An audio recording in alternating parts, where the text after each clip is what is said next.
for a dream to die. To rely on yourself in no way.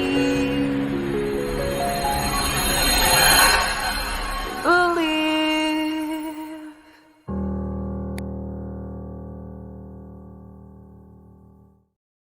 Good morning, everybody. Sorry I'm late. Um, Running around with kids this morning, and of course, traffic had to be the one day that traffic shows up. Um, the topic: Should we sin, knowing we will be forgiven? Um, I know to many of us that topic will be a pretty easy answer, um, but there are many people who do not have the same conviction about the answer. There are many of us who do not have a firm enough grasp on or have been told that living a certain way as a Christian is okay because you are a sinner. I understand that you've been sold that bag. I understand that you've been told all this stuff. And I want to be clear that the opinions that you think I give are not opinions. I do my dead level best not to give what people may construe as opinions. I do my best to read it to you, read what it says,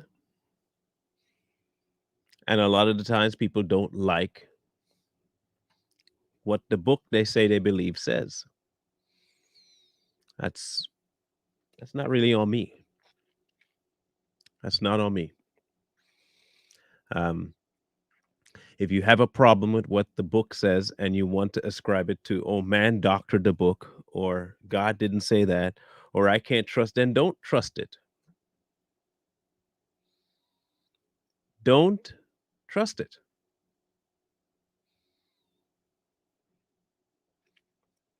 You see, I think people make this whole Christian walk a little too complicated, and they make the defense of the gospel a little too complicated. And we can take better steps to just make it as uncomplicated as possible. So I'm going to try and uncomplicate things for people who have this mindset. I'm going to try to uncomplicate it for people who don't have the mindset. I'm just going to try and make it as uncomplicated as possible. And not by anything I'm going to say. I'm going to let the word talk for itself. And if you don't believe the word, then that's okay. Don't believe the word. If you think it's man speaking, or Constantine speaking, or the Council of Nicene speaking, however you want to justify not listening, do it. Nike it away. Just do it. Um, I'm taking the approach that if you don't listen, dust my feet off and dip. It's going to be that simple. I'm not here to try and beat things into the ground with you. I'm not here to try and, I'm not. I'm just not. You have two choices in life: believe that God's word is true and that he'll preserve his own word, or don't. He said his word will not pass away. That's what he said. He said that. And if you don't believe he said it because it's in a book that you don't believe, then okay.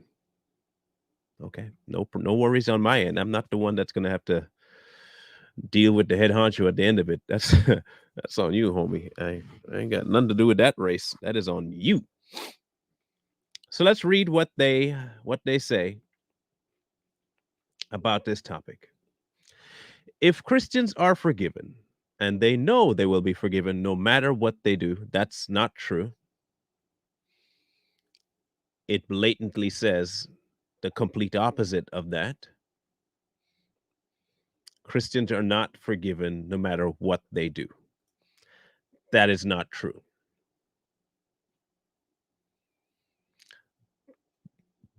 Patently false, straight off the top false, verifiably false, it's false. You can indeed stray far enough from grace after you've tasted it to have no way back. I'm not saying that. He said that, not me. Again, if you got a problem with that, talk to the kingpin himself. He's the one, not me. He made these rules, not me. I'm just abiding by those rules. As Frank Peretti called him, the HHH, the head honcho of heaven. Talk to him about it, not me. Okay. I can't emphasize that enough. Forgiven no matter what they do, why should they refrain from doing evil? Atheists don't have that expectation for forgiveness, and they don't go around killing and stealing.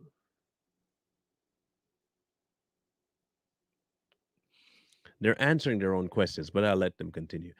They know they have to live with the consequences of their actions in the real world, and that's the only way they're going to get. That's the only world they're going to get. So let's break this down. I'll answer the whole question first and then we'll go into detail. I already told you that the first phase of the statement is wrong.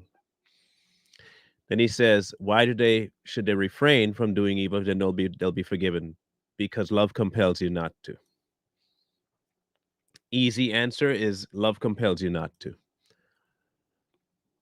Atheists don't have that expectation for forgiveness and they don't go around killing or stealing. Patently false again. It's the same exact reason you don't go around doing what you want to do because there are laws. Right? You may want to do some dumb stuff, but you don't because there are laws. And you know what? Sometimes those laws forgive you. Sometimes you can make a plea bargain. You can make a plea bargain.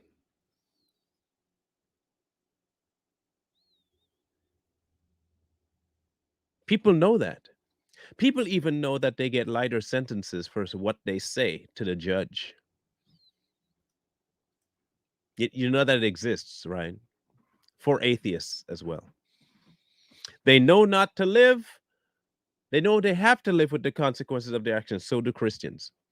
Or at least I should say, Christians should know that. In the real world, and we have no choice but to live in the real world. I don't know what you're talking about, but we also live in the real world. And that's the only world they're going to get. So, there's going to be one thing in particular I'm going to say that might or might not blow your mind. And it's something that a lot of Christians say and say it as though it's biblical in its execution in terms of the wording itself. They really state it like it's legit, like it's in there, in the book.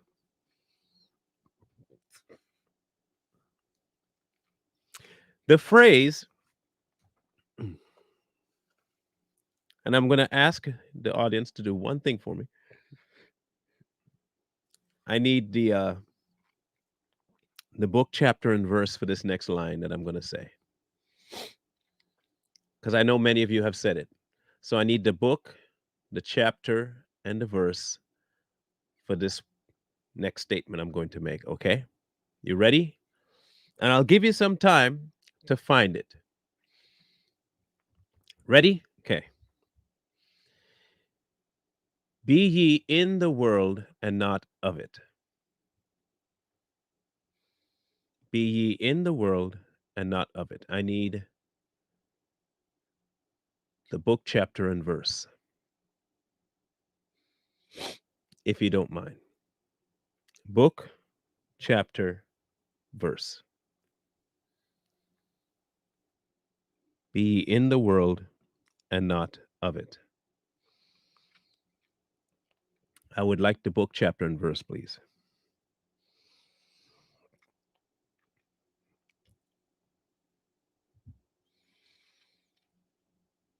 Be ye in the world and not of it. So I'm going to get all these verses and read them, okay? The one that you're quoting. John 3:16. Nope, doesn't say that. John 17:14. Let's get the exact one, okay?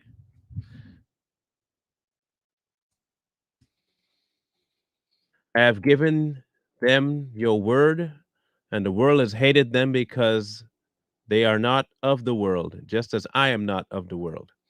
Nope, doesn't say it either. 17:11. I am no longer in the world, but these are in the world, and I have come to you. Holy Father, keep them, or keep, Holy Father, keep through your name those you have given to me. Nope, doesn't say it there either. Nope, 12:2 doesn't say it either. What else? Who else has got it? First John 2:15. Find out. We'll see. Do not love the things of the world. If anyone loves the world, the love of the Father is not in him. Nope, doesn't say it.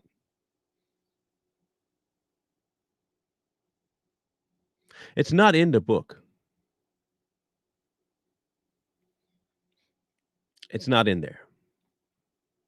Just to help you out.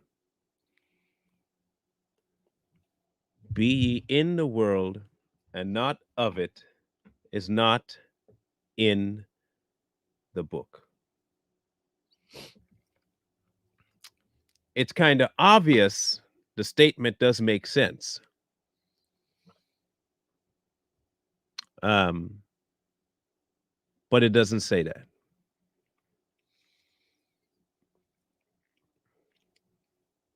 I think a lot of good statements and stuff come out that people like to run with. Um, the once saved, always saved thing. That's also became a big thing. People think I believe that. Don't know where they got that from. Um, never once said that I believe in the once saved, always saved thing. Never, never once said I believe that. I don't know where people got that concept from. Um,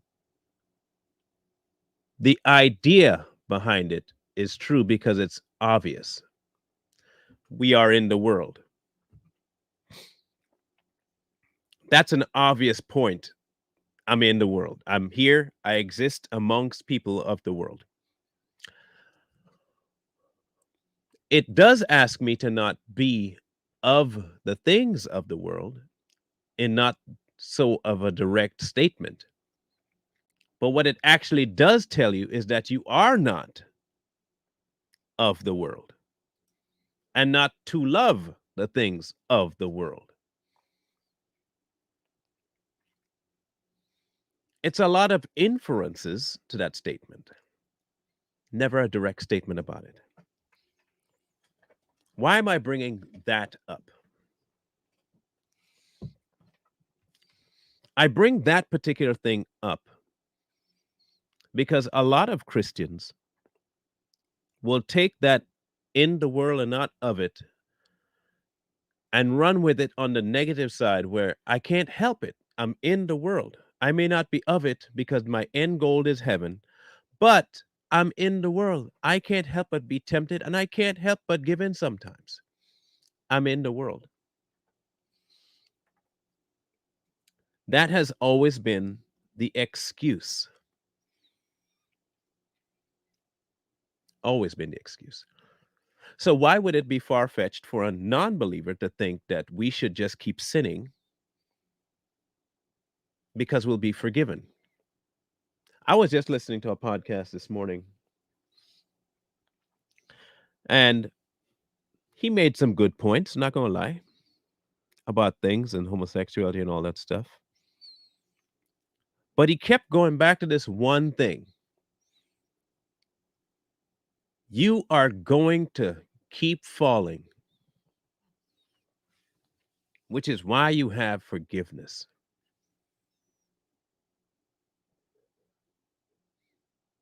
You're gonna fall. You're gonna keep falling. It's part of the flesh. It wants to do what it wants to do, and it's gonna happen. That's why there's forgiveness.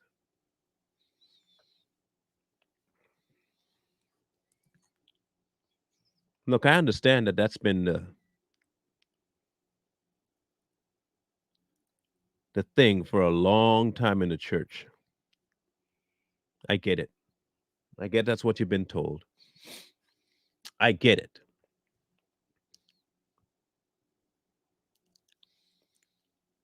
But the Bible either is his preserved word in spite of man's efforts or it's not.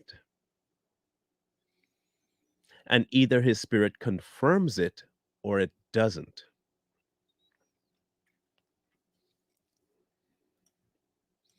In Romans 6,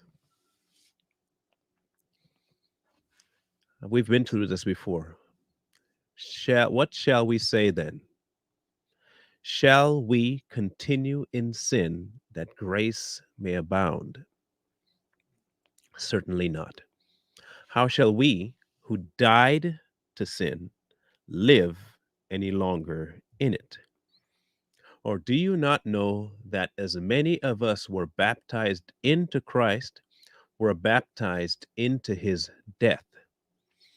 Therefore, we were buried with him through baptism into death, that just as Christ was raised from the dead by the glory of the Father, you notice the power that did it? He was raised from the dead by the glory of the Father. Even so, we also should walk in newness of life. Now, don't think just because by the glory of the Father was in a prior line doesn't mean it doesn't apply to this walking. You can easily say that just as Christ was raised from the dead by the glory of the Father, even so we should also walk by the glory of the Father in newness of life.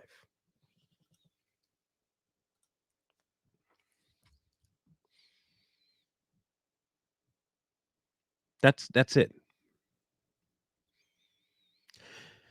Is forgiveness a license to sin?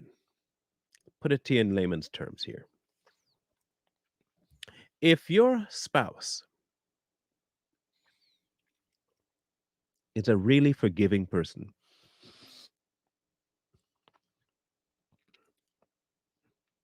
and you know that they're a very forgiving person, now you love them, you joined with them,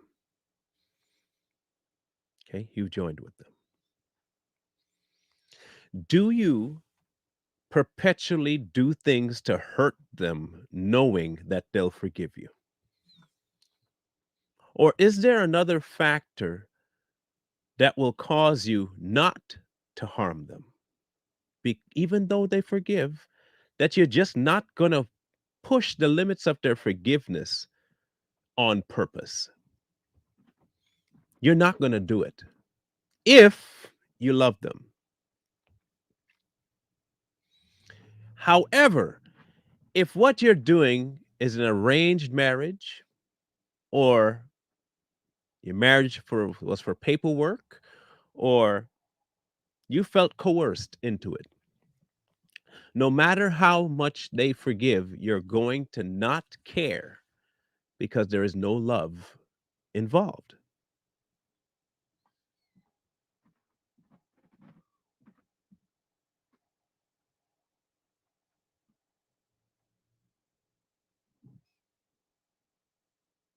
I I think a lot of the people that follow the mainstream mindset of Christianity are really no different than an atheist.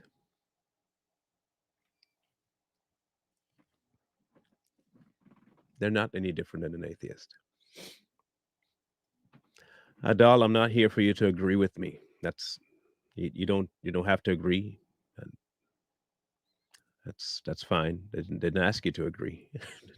I'm not looking for agreeing or agreeance. I'm not. That's not why I'm here. I don't care if you agree or not.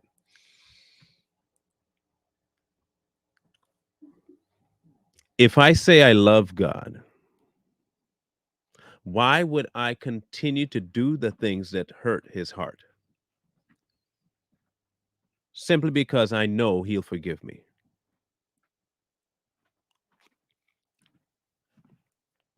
Or will he?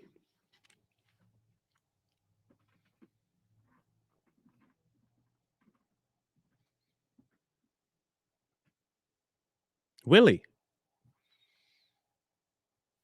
My spirit will not contend with man forever.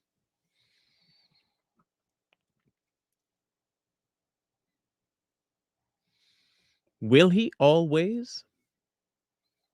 I'm pretty sure there are multiple places in the book that says that's not true. But we've been sold such a bag of goods in order to sustain our misbehavior that even the atheists wonder things.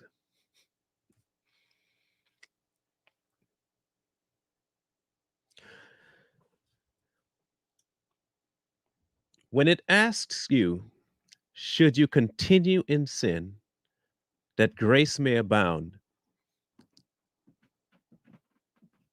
it switches something to the next verse. Look at it this way. Should I continue in sin because I know grace is there? And not only because I know it's there to enhance it. I am not only doing it because I know it exists, I am doing it to prove it exists. Now you sin to simply prove grace. Look what I can do, and God will still forgive me. That's a lot of the thinking of the church today. But then it comes back and takes that entire argument from right under you. Right away, it says, no, certainly not. Why? Why is it that you can't? Not only should you not, but you can't. It'll tell you not to, and then it proceeds to tell you to your face that it is impossible. How is it impossible? How shall we who died to sin, how is it that when we die to the thing that you're telling me I should continue doing in order for grace to be there, if I'm dead to it, how can I be living in it? How is that even remotely possible? Now, I understand that marionettes are a thing. Okay, I understand. I, I get it that puppetry is a thing. Okay. But Christianity ain't a puppetry thing. It's not like God's just, that's no. Then it's not really love that you're doing things out of.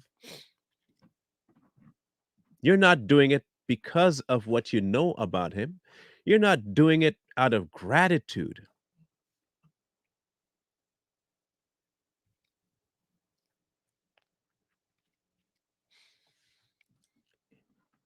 I'm going to answer this question, and I'm really asking everyone to listen carefully to the answer.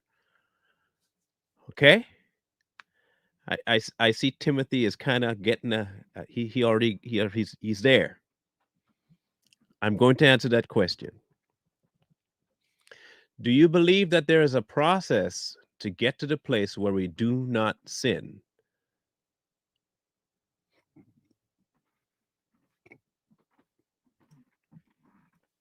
Is there sin in the life of Christ? Is there sin in the life of Christ?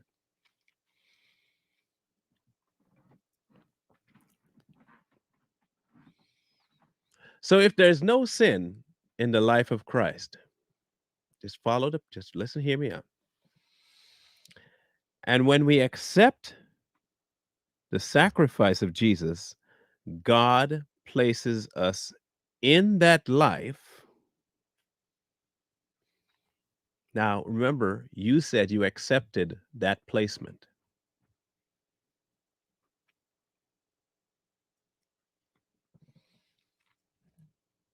Not only how, but why would the thought process still be in your head about the possibility of still maintaining a life outside of it?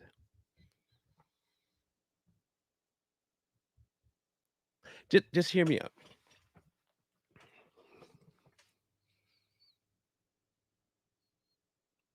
Either you really see God for who he is, or you have not yet. Either you have tasted or you have not.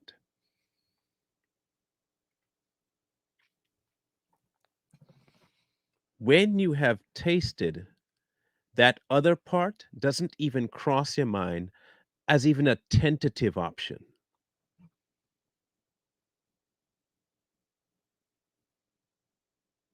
You see, what we've been taught is to stay on the outside, stay on just the cusp of Christianity so we can still have a little taste of what the world has to offer and still participate in what God has to offer.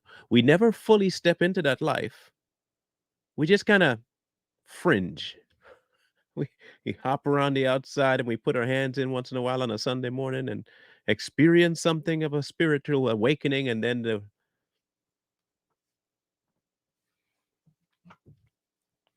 think about your favorite food. Okay. The one food that you can't, man. If someone put it in front of you, you're going to just polish that off, right? Think about that favorite food. If someone puts that in front of you, there is zero chances of you taking it and tossing it off the plate.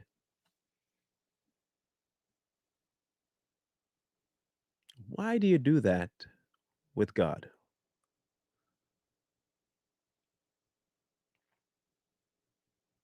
Why is it that the Christian walk today is littered with the excuse of why I sin, not why I shouldn't?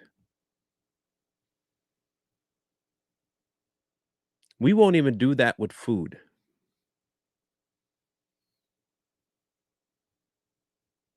You won't even do it with food. Kids and candy. No matter how old the candy is, these suckers will still eat that up. It'll be very rare for a kid to toss candy out just because.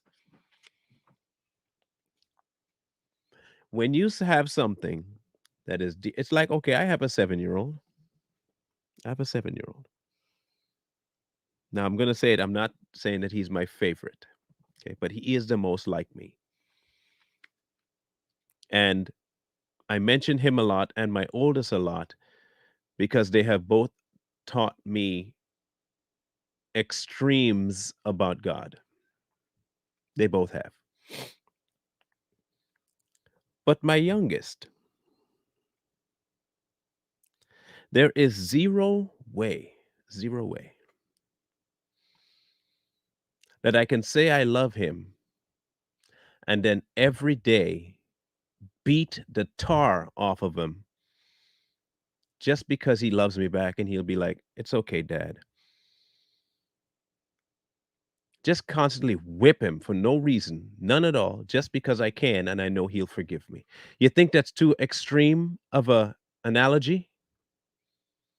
Is that too extreme of an analogy for you?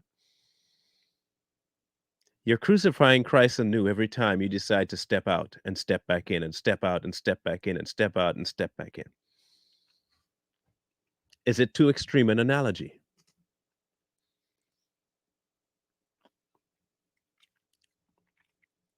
Or is it that you have become so complacent and happy with the in and out and in and out and in and out and in and out and in and out that you just think God's good with it? He understands my state. You've heard that one before? He knows. He knows I make mistakes.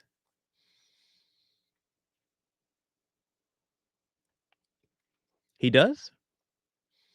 Or is it only you? You're the only one that knows that. You're the only one. How is it extreme? I'd like to know how my analogy about me whipping the tar off of my kid, knowing that he'll forgive me, is too extreme. David didn't make mistakes, and he wasn't under the new covenant either. And he paid severely for his so called mistakes. He lost children because of his mistakes.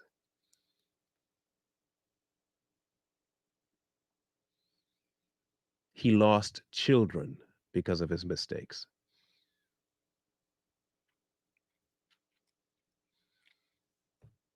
And David was not under the new covenant.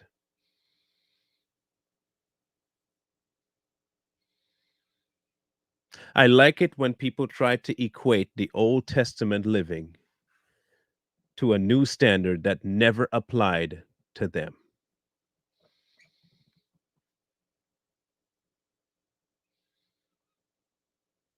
Because a mistake is something that you didn't plan.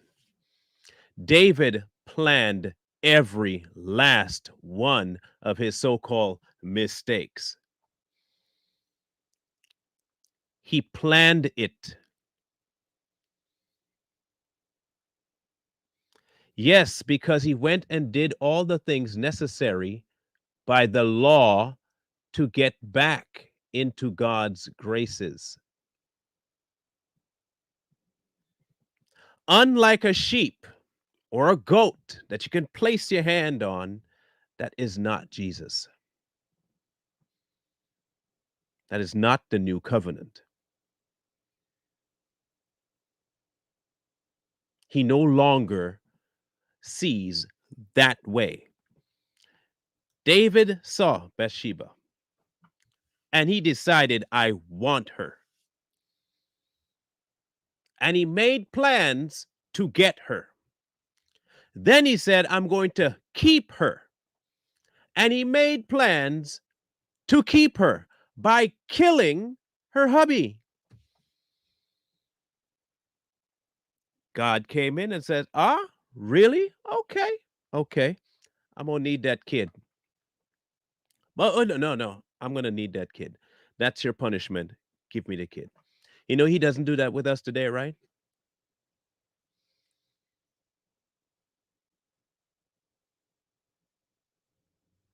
There was one sacrifice. One.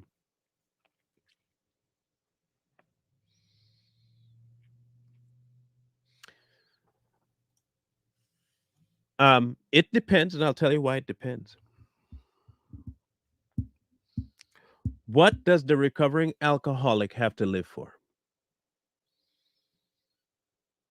Because not every alcoholic has the same life situation.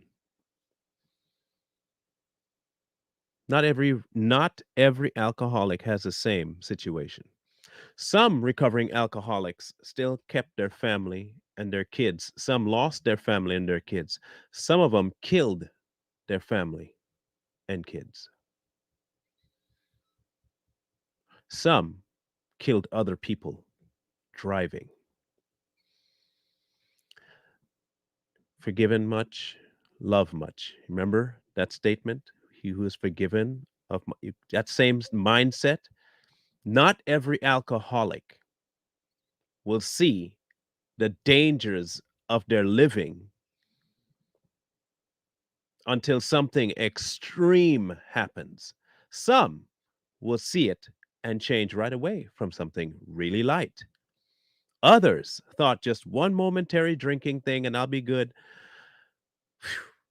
Everything is lost. So, no, I cannot say it's like a recovering alcoholic because some alcoholics, when they get that message that not only could you have died, but you did kill multiple people, I guarantee you, majority of them are not going to touch a single drink again, no matter what you tell them. No matter what you tell them, you could offer it to them with sugar on top, they will not touch it. I get ever. Cold turkey, done. Why is that? Because the reality of their life choice really stuck. Unfortunately, unfortunately, a lot of Christians do not see their actual state. They don't. They don't understand what they've actually been forgiven of.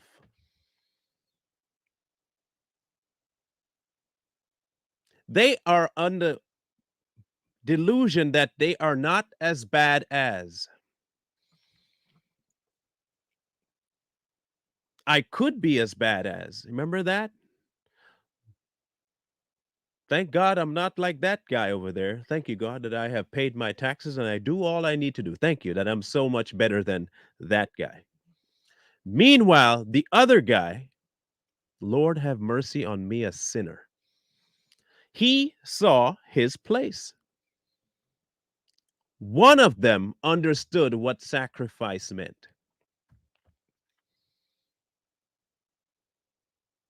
A lot of believers today do believe that you can keep sinning because you have the forgiveness card.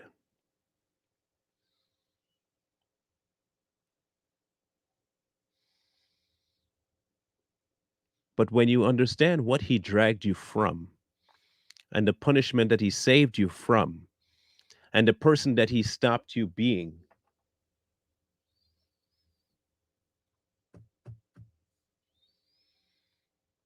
you would understand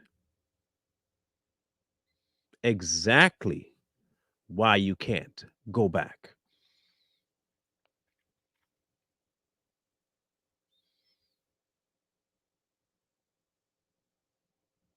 Did David make any other mistakes after that point?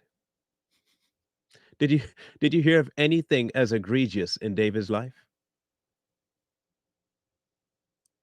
You'd be amazed how quickly you sober up when you realize the cost of your sin. And I think that's the biggest thing. We don't realize the cost of our sin. Let's go to that lady. Okay. I'm gonna find because I read the song to you before, but okay. Um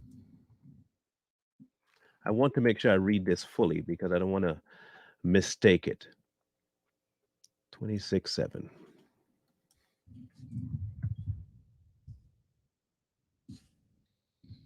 Okay. I'm going to read this to you because I think a lot of us do not quite get what Jesus is, what he did, and who we were before. Now it came to pass when Jesus had finished all these things that he said to the disciples, you know that after 2 days in the Passover, the Son of Man will be delivered up to be crucified. Then the chief priests, scribes, and elders of the people assembled at the place of the high priest, who was called Caiaphas, and plotted to take Jesus by trickery and kill him. But they said, not during the feast, lest there be an uproar among the people. These are the regular Christian people today. Piety, a sense of religion, and zero relationship with Jesus.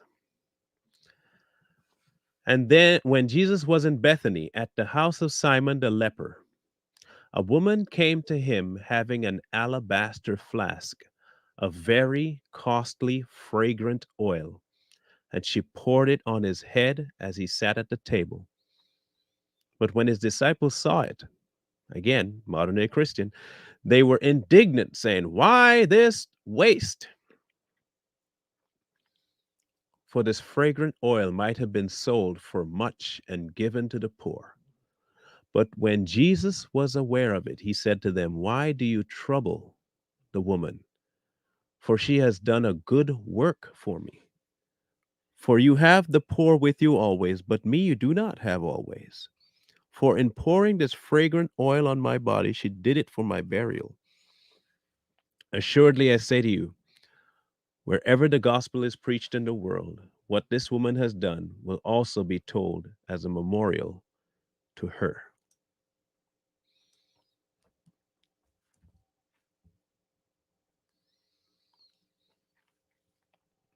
People will look at your giving up everything as nonsense. You could be doing whatever you want. You have forgiveness. You could be doing, you could be. Meanwhile, you realize that all you have left is His. The only worth it has is on Him. And you'll have no problem breaking it to pour it out. You'll have no problem doing that.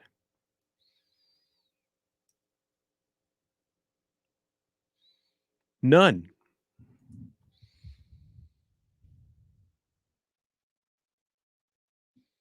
None. Because you understand Him.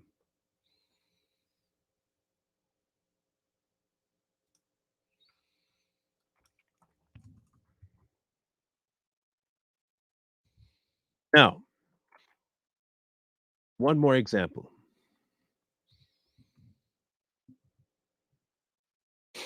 One more example.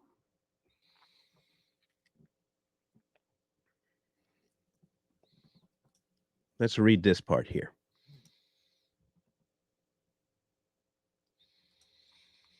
Then one of the Pharisees asked him to eat with him. And he went to the Pharisee's house and sat down to eat.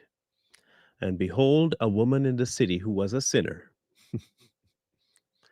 when she knew that Jesus sat at the table in the Pharisee's house, brought an alabaster flask of fragrant oil. Now, if you don't know anything about the alabaster flask and oils back in the day, having that took a lot of money to get.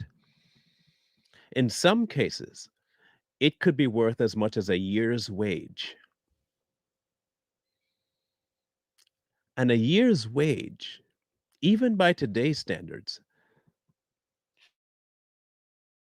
is a big deal. Very big deal.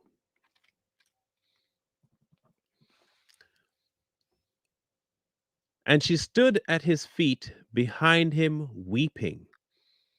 And she began to wash his feet with her tears and wiped them with her hair.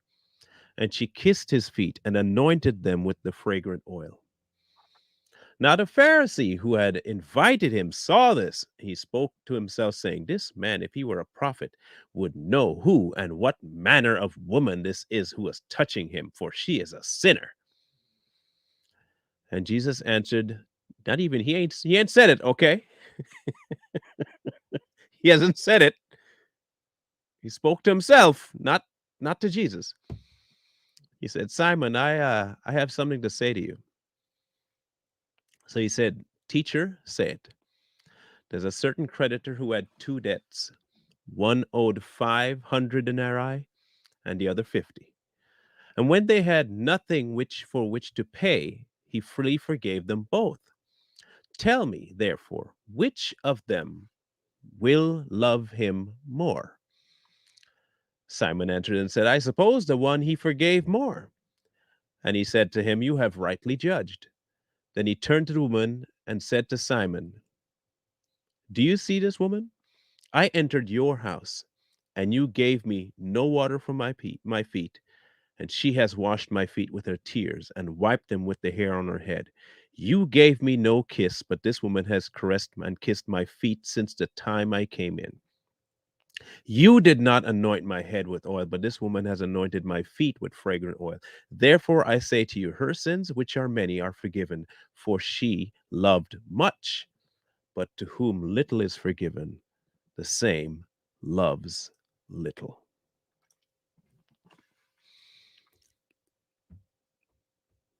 Do you want to know why you don't continue sinning, even though forgiveness is there? Because you understand what was forgiven. And when you don't understand what's forgiven, you will keep making the same dumb mistakes over and over and over. You will keep committing the same atrocities over and over and over under the guise of, there's forgiveness.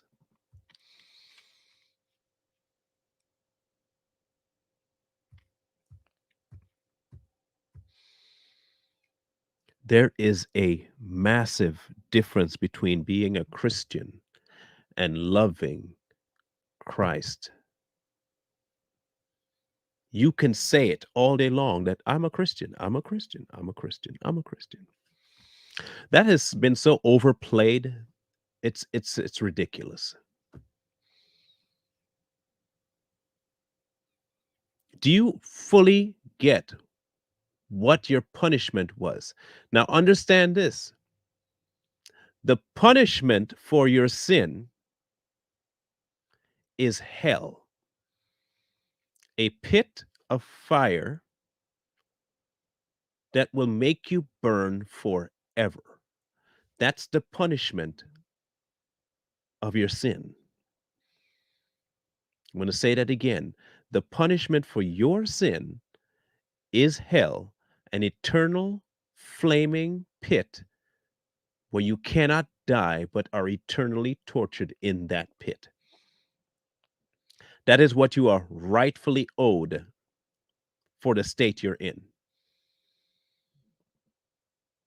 What Christ did was come and take your punishment.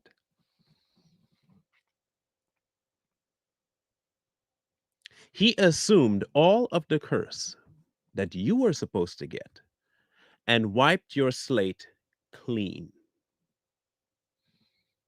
If only you would accept his gift. But when you go to him and say, I accept this gift, but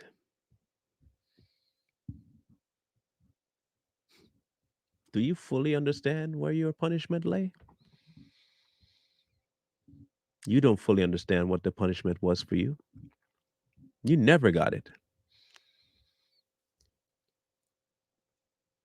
You never got it.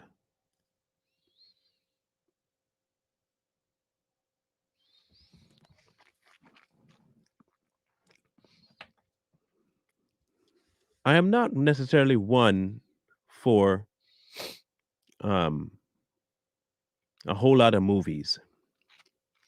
Not anymore. But if you ever want a slight representation of what he went through on behalf, or what you should have gotten, I should say, what you should have gotten. If you ever want to see a depiction of what you should have gotten for just being, if you ever want to see it, rent The Passion of the Christ and fast forward to the flogging scene.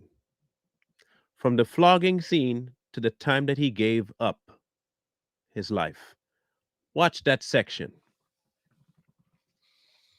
Now, mind you, that is toned down from what really took place. That is, from what I know about Roman torture, that was minimal of what they were showing. They could not show on any depiction what it actually was that he went through. You can't. There's no way for you to fully visualize it. It would be TVMA. There was NC-17. You could not show it. It would be so disgustingly graphic that there was no possible way you can sit through even 5 minutes of that torture. Just watching, you couldn't sit through it. And what they showed in the movie was nowhere near what he went through.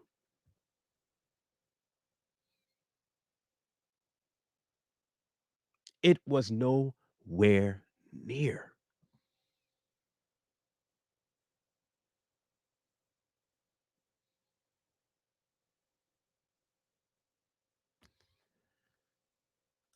Please show me where they carved the statue of Jesus in that movie. Please show me. Apparently, you don't understand what the word graven means.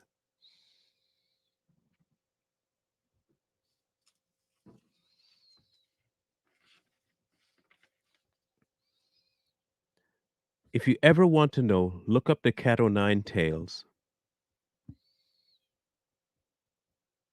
I'll describe it for you. Why am I going to describe it for you? Because I think a lot of us need to be reminded that this was supposed to be for you.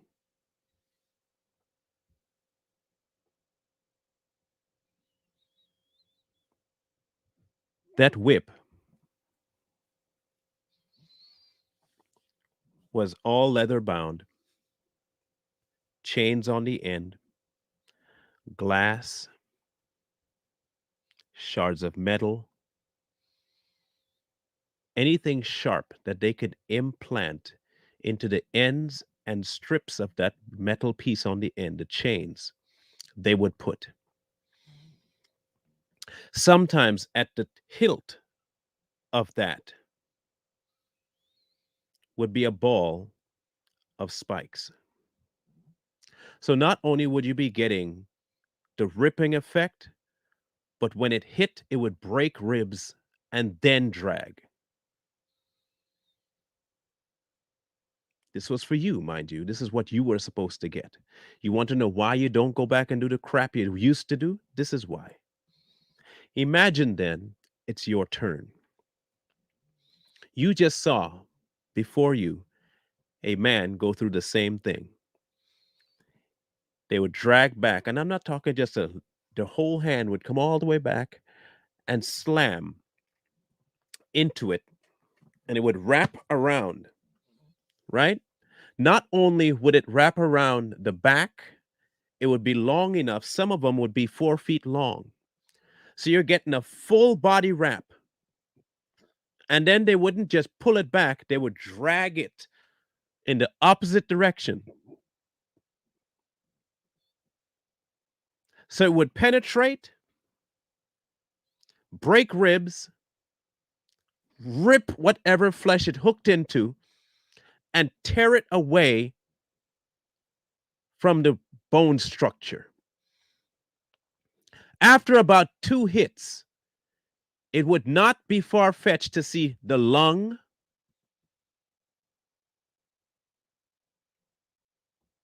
the intestines, just at 4 hits. Skeletal pieces in the back.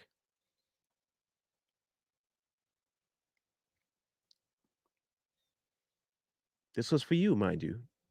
And he took this. This is for you. You were supposed to get this.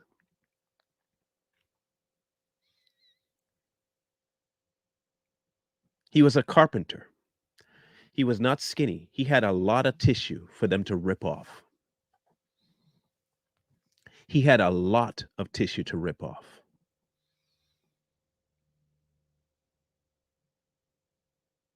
And they did it again, and did it again, and did it again, and did it again, and did it again, and did it again.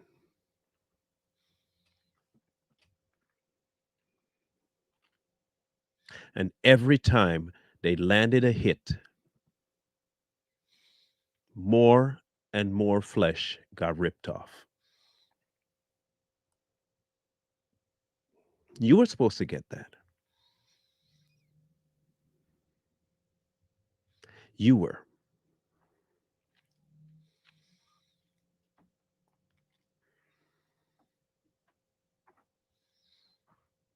I don't know if you've ever stepped on a Lego or hit your head on the corner of a doorpost. If you've ever hit your head on anything sharp, just anything sharp at all, just, you know, a kid bonks you with a toy in your head. You know that sensation? Now imagine thorns about that long that are braided together and used as a head ornament and pressed in to your head. You can feel it shaving and you hear it. If you do that, just do this to your head, scratch it like that and listen to the sound. Just an experiment, just do that. Just rub your nails down and listen to what you hear. Then imagine something sharp scraping the bone of your skull and penetrating every bit into the temple, into your brow, to the back of your head.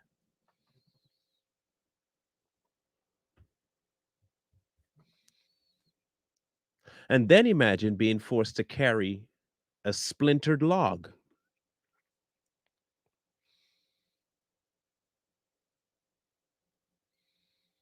on top of the body that had just been flogged with flesh piece missing,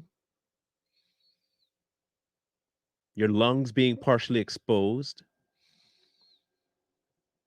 and splinters getting into the wound, and occasionally hitting that crown.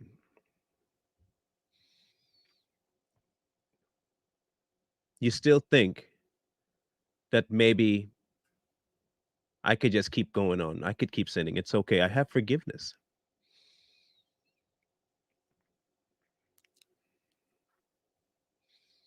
I have forgiveness.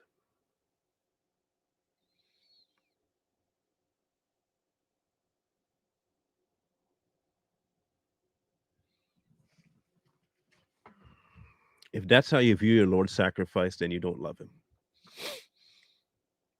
You have zero love for Jesus. You've got none. You got none. There is no way you could tell me that you love the Son of God for what he did.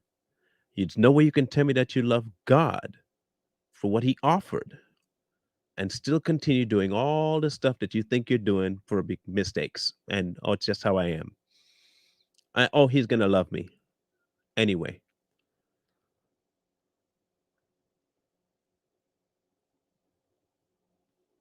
Okay.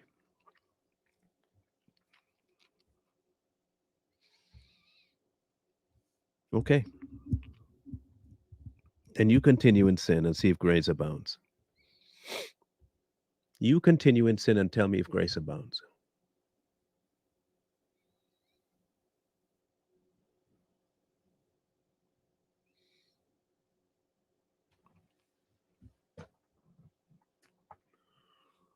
You tell me when he says, go and sin no more, you still want to internalize it and talk about what you and can and can't do, and you're and you and you and you. Your focus is all wrong. Your focus is all wrong.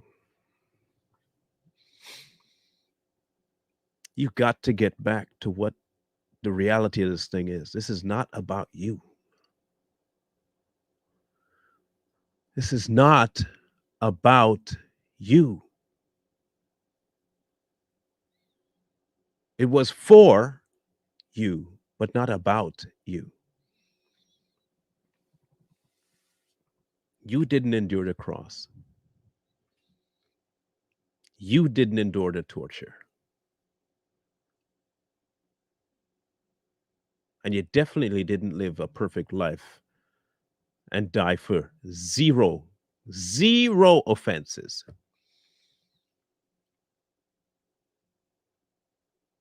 That wasn't you. This ain't about you. That entire process was to show you what you deserved, and he took. Why then are you going to take that sacrifice, look it dead in the eye, and say, I get that, but I still got stuff I'm going to keep doing because I can't help it?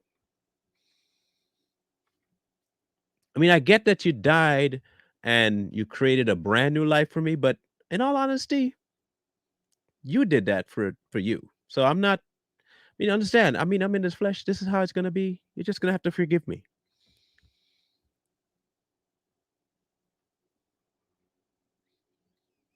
Really.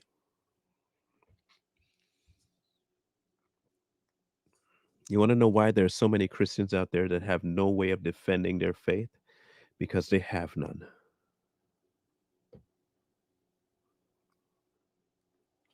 They don't even remotely understand what it is yet. There's so many of them that have not understood it.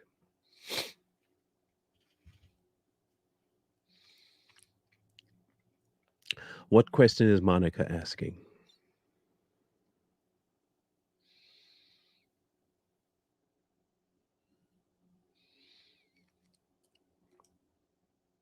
Let me ask you this, Monica. Do you think that sin is an action or a state?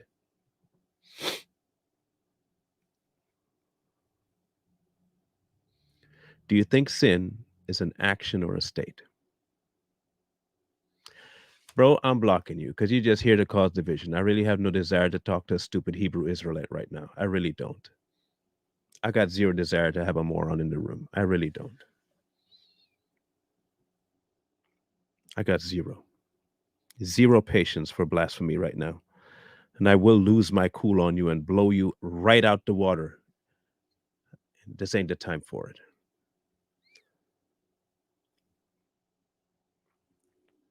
So, Monica, is sin action or a spot to be? Is that's a location?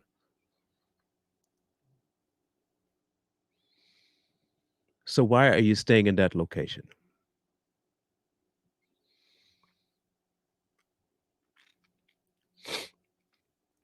If let me ask it like this.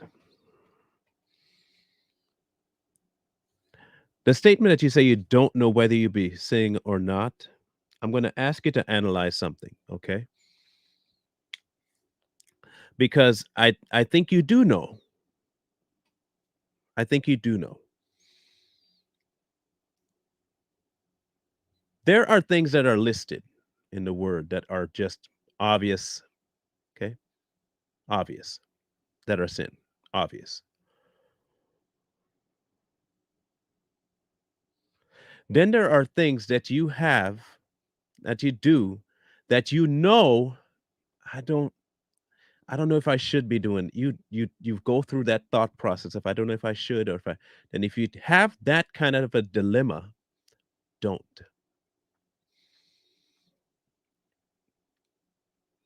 Okay, so give me a, if you don't mind, give me one that you think might be an unsure sin. Just give me one example of what you consider an unsure sin. Um, and we'll work with that one, and maybe you can get a reference point. So just give me one thing that you might be considered that, uh, I don't know if it's good or bad. Give me one. Just give me one. Okay. In your mind, do you think, just hear me out. Do you think in your mind that doing it a lot is keeping you from a deeper relationship with God? Just on that surface alone, do you believe that that particular vice is keeping you from a deeper knowledge of God? Or better yet, the words you use, can you use them in a prayer? Let's put it like that. Could you use it or do you use it talking to him?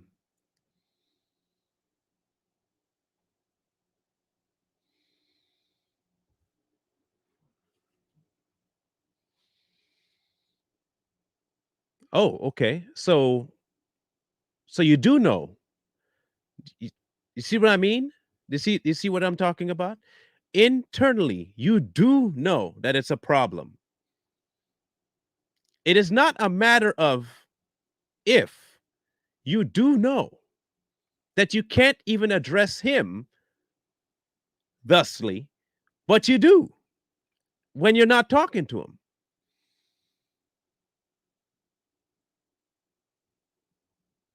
So why is it then that you tell me that you don't know if you are?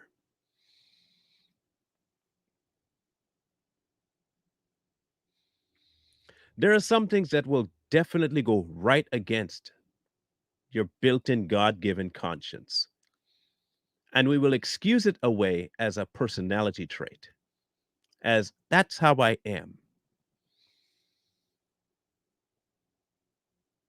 But you do know.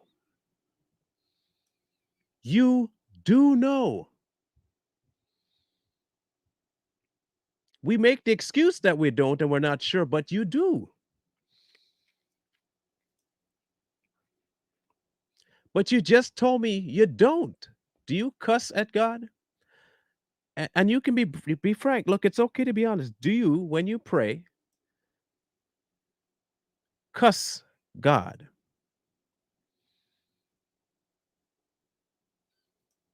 Him making you is only physical. Him making you is only physical. And you believe, Monica, that addressing him like that is acceptable. Honest question, and you can be honest with me. Do you believe that addressing him like that, knowing who he is acceptable?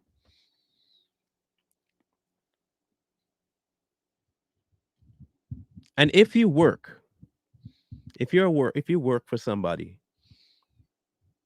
if you're having a meeting with the very top legal department about a very serious issue that could result in the loss of your job, would you address them the same way as you would a coworker? If you really wanted the job, wanted to keep it, would you address the lawyers, the boss, the CEO the same way you would address a coworker? Or would you somehow find some sort of decorum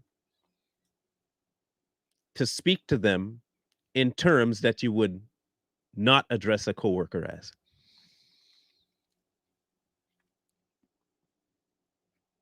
I understand. Look, I'm not dogging how you talk to them when you're hurt. That's not the point here.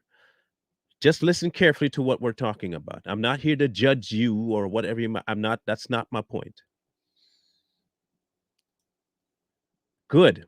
It depends on how they treat you. Has God done anything to warrant any statement to him with cussing?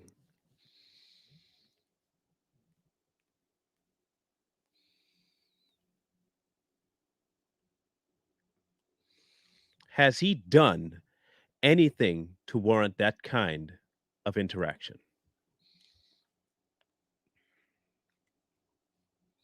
No, okay. I didn't ask you what you thought. Listen carefully to the statement. Just listen carefully. Did he do anything to warrant that type of wording towards him? Not what you thought, not how you felt. It's a very direct question. Did he actually do something to warrant that?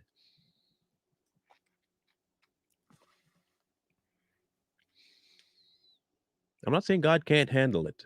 I'm asking, did he do anything to right? Okay. What I'm trying to get you to do is to refocus and change your perspective about God. You have to switch off this human aspect to God and realize He is not human. He's not a coworker. He's not a wife. He's not a husband. He's not a child. He's not a boss. He's not a CEO. He's not the president. He is above all of them.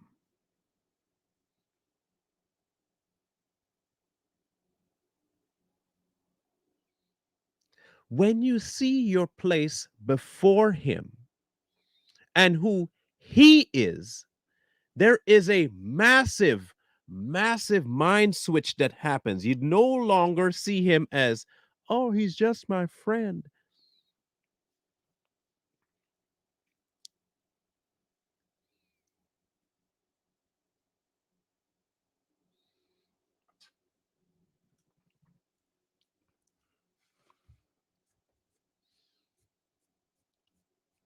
Um,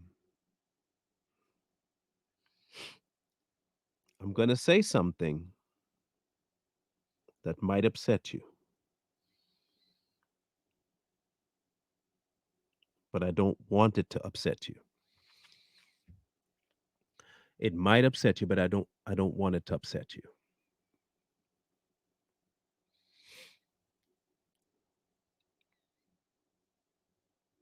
You may not have been as close as you thought.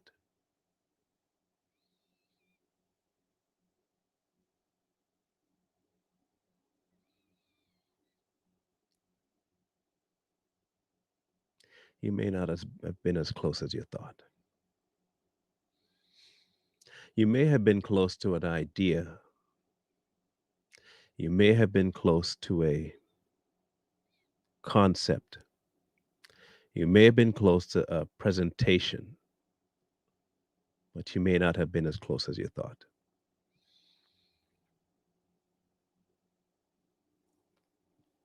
When I lost my dad, I was pissed at God because I thought He took him. And I held on to that disdain for 30 years. And when I tell you I hated him for 30 years. Even though I went to church every Sunday, I went to church every Sunday. And like you, I had my reckoning with Him where I just let go and I let Him know exactly what I thought. And like I said, He's big enough to handle it. But when I let it go and I let Him have it,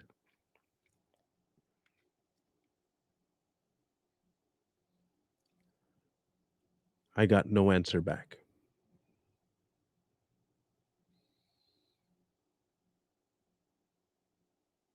And it felt like I was just talking to nobody. And then I sat alone with myself after letting it all out, aimed directly at Him.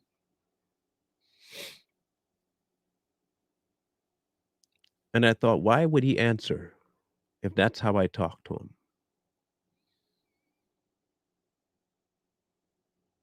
Why would He answer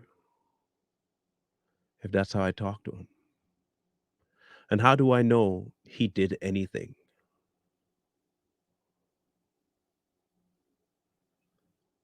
So the next time I talked to Him, I said, "You got to help me understand this. You got to help me understand this. None of this makes sense." And you know what I got? An answer. And He showed me clear as day every sequence of my life and how every step that took place was in an effort to get me somewhere else. And a heartache here was a lesson, and a joy here was a lesson, and something I didn't get was a lesson.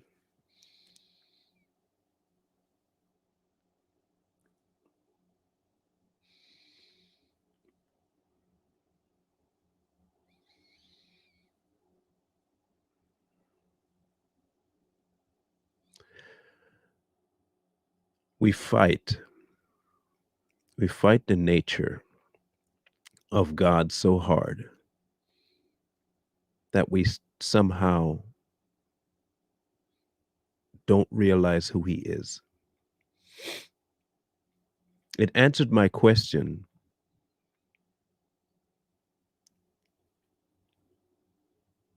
by showing me that He did not hate me.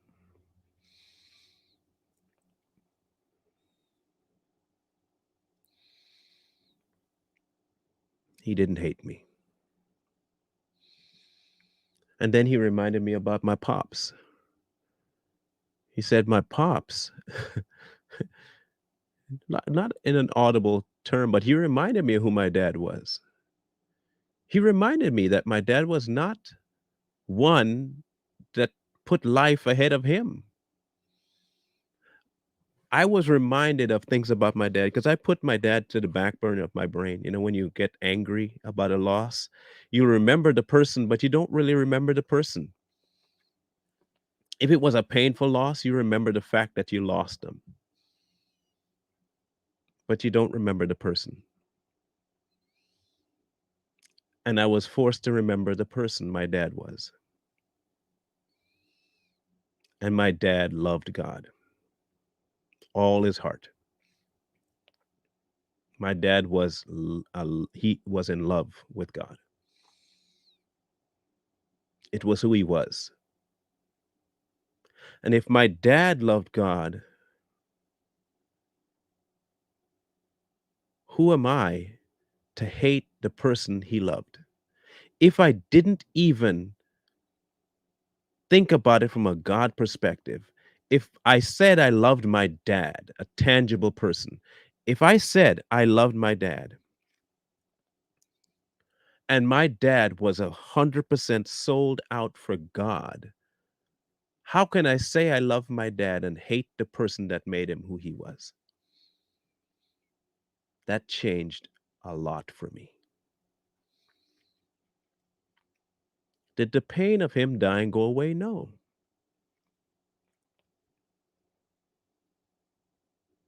Still there. I mean, I still miss my pops. I mean, that's not going to stop. I miss my dad. But him dying had zero to do with God. And I put it all on God. And in the process, I was the one that didn't benefit.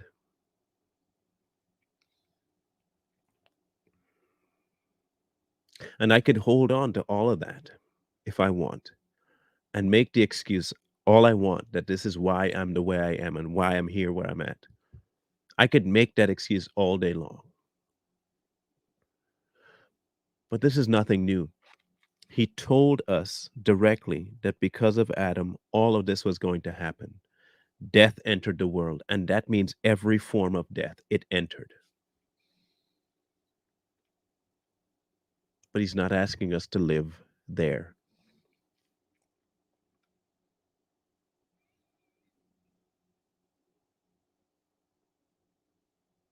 I'm not saying that I'm trying to justify anything for you, Monica. I'm not in your heart and I'm not in your head. I'm not. I don't know what it's like to lose a child. That's why I'm not saying if I had lost a child. I'm not even going to try and go there. I'm telling you about my experience with God, and I know the level of my anger was great. The level of my hurt was great. I lost him when I was 7. I'm not equating that to losing a child, but it is a child losing the one person that knew him.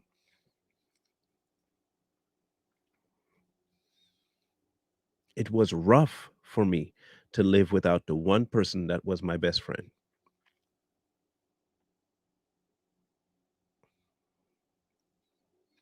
So, no, I didn't lose a child, and I don't know what it's like to lose a child. But I know what it is to lose a dad.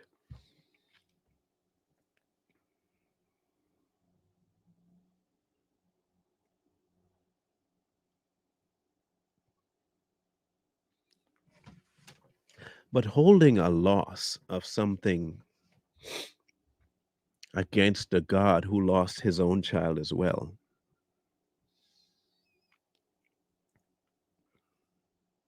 and willingly gave him up for you, and watching your child go through the things that Jesus went through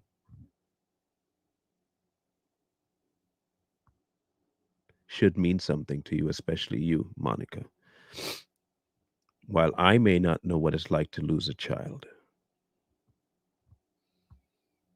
there's somebody that does.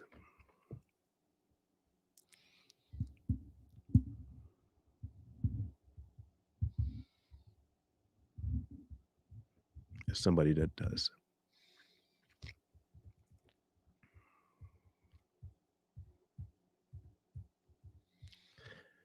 That battle will be between you and God. You're going to have to wrestle him like Jacob did.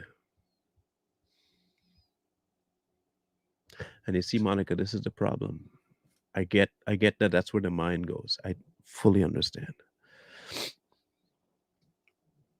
But this is what I mean by a mind change. Not everything that happens in life circles around you.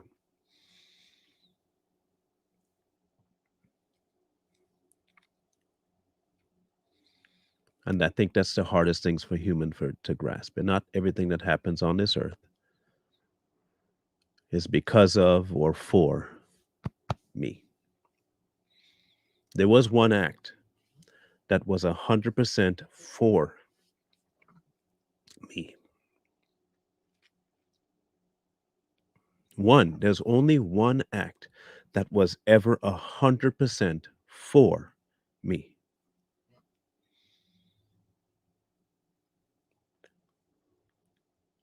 And that was his death.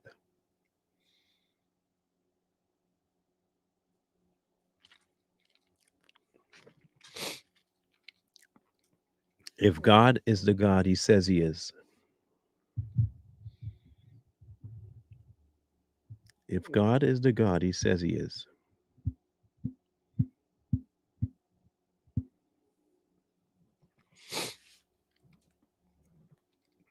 you decide.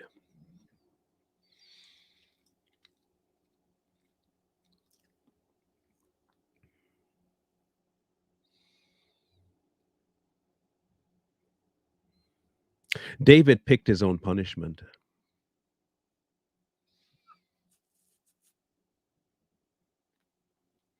I don't want anybody coming to say that, hey, David lost a child as a punishment. He picked it.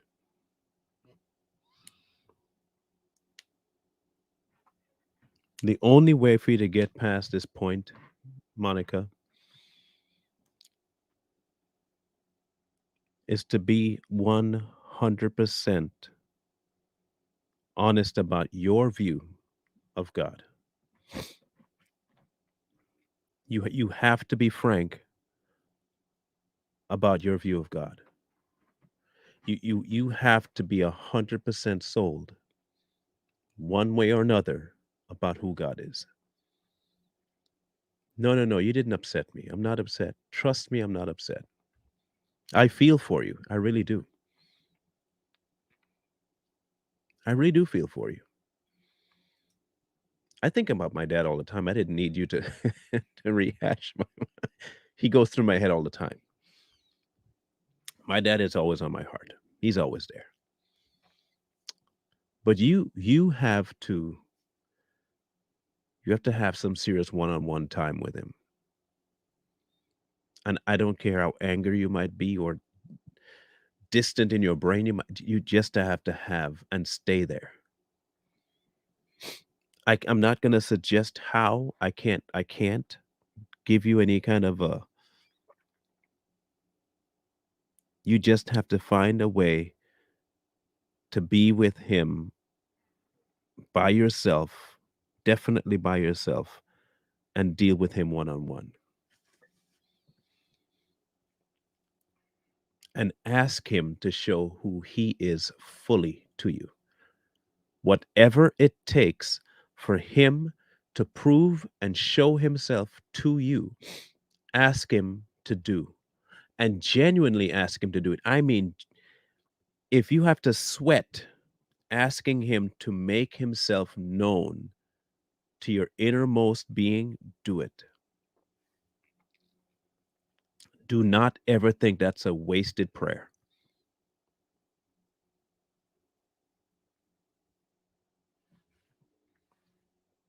I know that, but I for some reason I believe that when I do see him, he will not be the focus of my attention.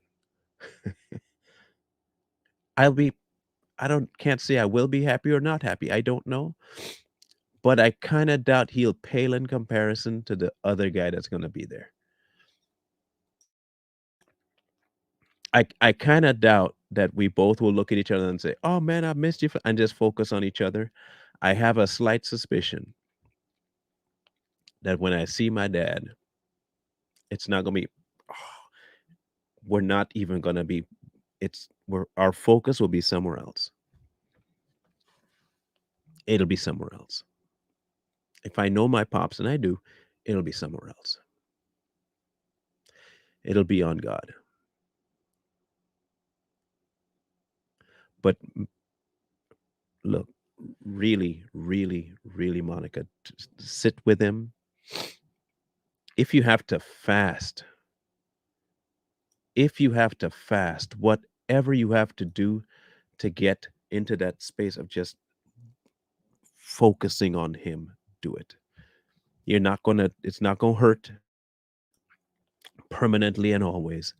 It's not going to be something that you're going to regret. Ask him to open up who he is to you directly. He's the only one that can make himself known. Not me, not some preacher, him. Not a YouTube video, not a revival. He does that. And you can do that on your own in front of him directly.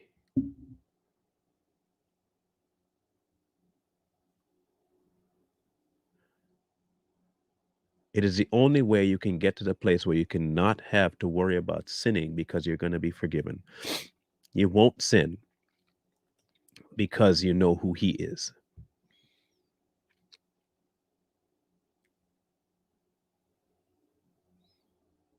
But knowing him is the key. The whole Christian walk becomes easier knowing him.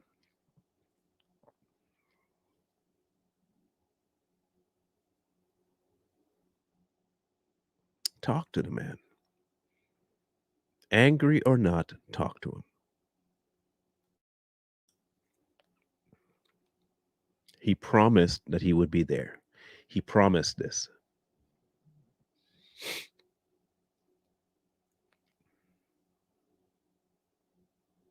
He lost a son too.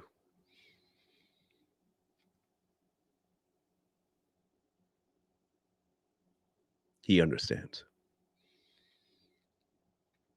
If there's anybody that understands, it's him.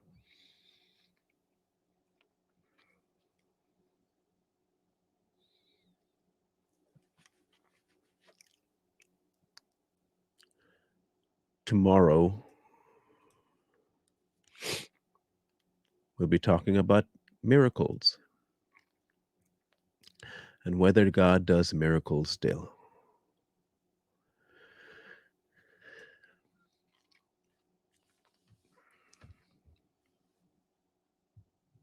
I look forward to a report, Monica. Not any time frame or anything, just I anticipate a move. I anticipate him doing what his nature does, and that's showing up. I anticipate that when you take your concerns to him and your request is only to know him, he will answer.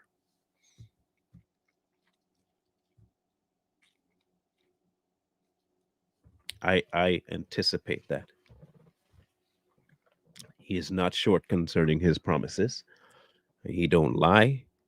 And when he say he gonna do something, he gonna do it. I believe that 100%. I have no doubt in my mind. Zero doubt.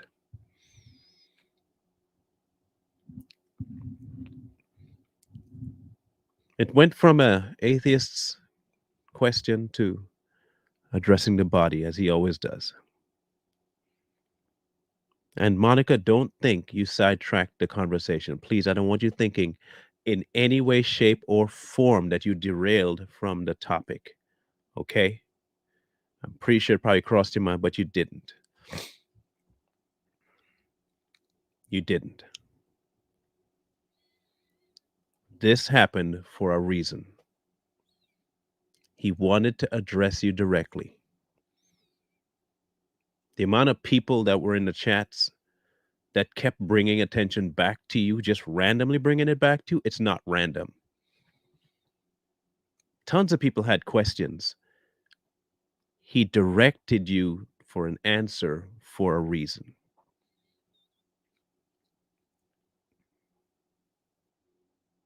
And when he does that, it's trying to show you that he's reaching out to you, specifically for you. He opens a door for you to understand that you can come to him about all the stuff that's going through your mind all the time. This is why. Take the opportunity, go talk with him. Go talk to him.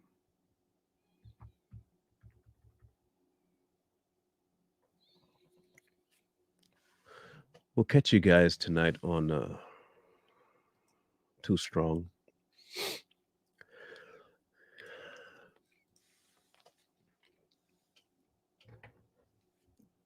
Miracles tomorrow morning. And we'll cap off the week with the foreskin conversation.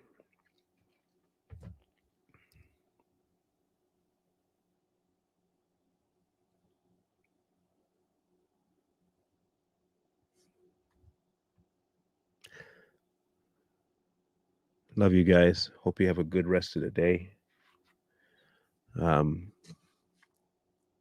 Be blessed. We'll catch you guys on the morrow. I'm going to go take a nap.